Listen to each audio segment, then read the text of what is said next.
ಇದೇ ತಿಂಗಳು ಜೂನ್ 11ನೇ ತಾರೀಕಿನಿಂದ 15ನೇ ತಾರೀಕಿನವರೆಗೂ ಸಹ ಅಧಿಕ ಮಾಸದ ಕೊನೆಯ 5 ದಿನಗಳಾಗಿರುತ್ತೆ. ಸೊ ಈ 5 ದಿನಗಳನ್ನು ಯಾರೂ ಸಹ ಮಿಸ್ ಮಾಡ್ಕೋಬೇಡಿ. ಯಾಕೆ ಅಂತಂದರೆ ಇದೇ 5 ದಿನ ನಿಮಗೆ ಬೇಕಂತಂದರೆ ಮುಂದಿನ 3 ವರ್ಷಗಳು ನೀವು ಕಾಯಬೇಕಾಗಿರುತ್ತೆ. ಯಾಕೆ ಅಂತಂದರೆ ಅಧಿಕ ಮಾಸ ಬರ್ತಕ್ಕಂಥದ್ದು ಪ್ರತಿ 3 ವರ್ಷಕ್ಕೆ ಒಮ್ಮೆ. ಆ ಕಾರಣದಿಂದಾಗಿ ಇನ್ನು 5 ದಿನದಲ್ಲಿ ಅಧಿಕ ಮಾಸ ಆದರೆ ಮುಕ್ತಾಯ ಆಗ್ತದೆ.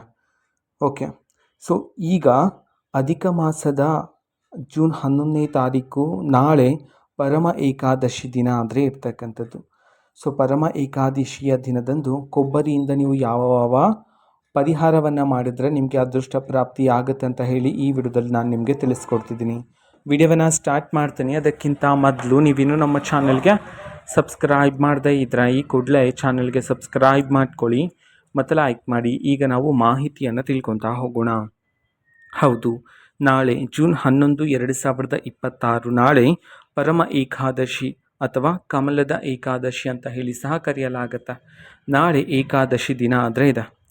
ಸೊ ಏಕಾದಶಿ ಪ್ರಾರಂಭ ಮತ್ತು ಮುಕ್ತಾಯದ ದಿನ ನೋಡೋದಾದರೆ ಜೂನ್ 11 ಬೆಳಗ್ಗೆ 12:57 ಏಕಾದಶಿ ಪ್ರಾರಂಭ ಆಗುತ್ತೆ. ಮುಕ್ತಾಯ ಬಂದುಬಿಟ್ಟು ಜೂನ್ 11 ರಾತ್ರಿ 10:36 ಮುಕ್ತಾಯ ಆದರೆ ಆಗ್ತಕ್ಕಂಥದ್ದು. ದ್ವಾದಶಿ ದಿನ ನೋಡೋದಾದರೆ ಜೂನ್ 12 ಪಾರಾಯಣ ಸಮಯ ಬಂದುಬಿಟ್ಟು ಬೆಳಗ್ಗೆ 6ರಿಂದ ಬೆಳಗ್ಗೆ 8:28 ಮುಕ್ತಾಯ ಅಂದರೆ ಆಗ್ತಕ್ಕಂಥದ್ದು. ಇದೇ ಪರಮ ಏಕಾದಶಿ ದಿನದಂದು ನೀವು ಮಾಡ್ತಕ್ಕಂಥ ಕಾರ್ಯಗಳನ್ನು ನೋಡೋದಾದರೆ ಈ ದಿನದಂದು ವಿಷ್ಣು ದೇವರ ಪೂಜೆಯನ್ನು ಮಾಡಿದ್ರೆ ತುಂಬ ಅದೃಷ್ಟಕರವಾಗಿರುತ್ತೆ ಇಡೀ ದಿನ. ನಂತರ ವಿಷ್ಣು ದೇವರ ಮುಂದೆ ಶಂಕು, ಚಕ್ರ, ತಿರುನಾಮಗಳನ್ನು ರಂಗೋಲಿಯ ಮೂಲಕ ಹಾಕೋದ್ರ ಮೂಲಕನೂ ಸಹ ಮನೆಯಲ್ಲಿ ಸಕಾರಾತ್ಮಕ ಶಕ್ತಿ ಆದರೆ ಹೆಚ್ಚಾಗುತ್ತೆ. ಅದೇ ದಿನದಂದು ವಿಷ್ಣು ದೇವರ ಮುಂದೆ ತುಪ್ಪದ ದೀಪಗಳನ್ನು ಬೆಳಗಿಸಿ ನಂತರ 108 ಬಾರಿ ಈ ಒಂದು ಮಂತ್ರವನ್ನು ಜಪ ಮಾಡಿ. ಅದು ಏನಂತಂದರೆ ಓಂ ಪುರುಷೋತ್ತಮಾಯ ನಮಃ. ಈ ಒಂದು ಮಂತ್ರವನ್ನು ಇಡೀ ದಿನ 108 ಬಾರಿ ಆದರೆ ನೀವು ಜಪವನ್ನು ಮಾಡಬೇಕಾಗಿರುತ್ತೆ. ನಂತರ ಉಪವಾಸವನ್ನು ಮಾಡಿದ್ರೂ ಸಹ ತುಂಬ ಅದೃಷ್ಟಕರವಾಗಿರುತ್ತೆ. ನಂತರ ಕೊಬ್ಬರಿಯಿಂದ ಈ ಒಂದು ಕೆಲಸವನ್ನು ನೀವು ಮಾಡಿದ್ರೆ ತುಂಬ ಅದೃಷ್ಟಕರವಾಗಿರುತ್ತೆ. ಅದು ಏನಂತಂದರೆ ಒಂದು ಕೊಬ್ಬರಿಯನ್ನು ತಗೊಂಡು ಅದನ್ನು 2 ಭಾಗ ಮಾಡಿ. ಆ 2 ಭಾಗ ಮಾಡಿರ್ತೀರಲ್ಲ, ಸೊ ಅದರ ಒಳಗಡೆ ನೀವು ಗೋಧಿ ಹಿಟ್ಟು ಮತ್ತು ಸಕ್ಕರೆಯನ್ನು ತುಂಬಿಸಿದ ನಂತರ ಒಂದು ದಾರದ ಸಹಾಯದಿಂದ ಆ 2 ಭಾಗದ ಕೊಬ್ಬರಿಯನ್ನು ಸೇರಿಸಿ ಅದಕ್ಕೆ ನೀಟಾಗಿ ಕಟ್ಟಬೇಕಾಗಿರುತ್ತೆ. ಅಂತಂದರೆ ಆ ಕೊಬ್ಬರಿ ಎಲ್ಲೋ ಅಲುಗಾಡದ ರೀತಿ ನೀಟಾಗಿ ದಾರದ ಮೂಲಕ ಕಟ್ಟಬೇಕಾಗಿರುತ್ತೆ. ಅದನ್ನು ಕಟ್ಟಿ ಅರಳಿ ಮರದ ಬುಡದ ಕೆಳಗಡೆ ಸ್ವಲ್ಪ ಅಗೆದು ನೀವು ಕಟ್ಟಿದ್ರಲ್ಲ ಅದನ್ನು ಅಲ್ಲಿಟ್ಟು ಅದರ ಮೇಲೆ ನೀಟಾಗಿ ಅಲ್ಲಿ ಮಣ್ಣನ್ನು ಅದರ ಮೇಲೆ ಮುಚ್ಚಬೇಕಾಗಿರುತ್ತೆ.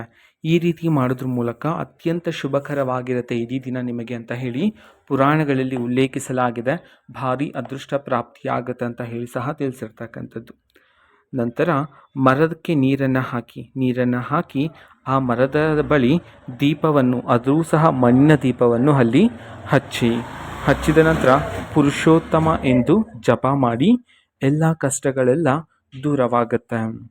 ನಂತರ ಇದೇ ದಿನದಂದು ಅಂತಂದರೆ ಪರಮ ಏಕಾದಶಿ ದಿನದಂದು ಎಳ್ಳಿನ ಉಂಡೆಗಳನ್ನು ದಾನ ಮಾಡೋದ್ರ ಮೂಲಕನೂ ಸಹ ಭಾರಿ ಅದೃಷ್ಟ ಪ್ರಾಪ್ತಿಯಾಗುತ್ತೆ ಅಂತ ಹೇಳಿ ಪುರಾಣಗಳಲ್ಲಿ ಉಲ್ಲೇಖಿಸಲಾಗಿದೆ. ಇದು ಪರಮ ಏಕಾದಶಿ ದಿನದಂದು ಮಾಡ್ತಕ್ಕಂತಹ ಪರಿಹಾರದ ಸಂಪೂರ್ಣ ಮಾಹಿತಿಯಾಗಿರುತ್ತೆ. ಮಾಹಿತಿ ಇಷ್ಟ ಆಗಿದ್ರೆ ನಿಮ್ಮ ಫ್ರೆಂಡ್ಸ್ ಆ್ಯಂಡ್ ಫ್ಯಾಮಿಲಿ ಮೆಂಬರ್ಸ್ಗೂ ಸಹ ವಿಡಿಯೋವನ್ನು ಶೇರ್ ಮಾಡಿ. ಜೊತೆಗೆ ಚಾನಲ್ಗೆ ಸಬ್ಸ್ಕ್ರೈಬ್ ಮಾಡಿಕೊಂಡು ಸಪೋರ್ಟ್ ಮಾಡಿ. Thank you, bye.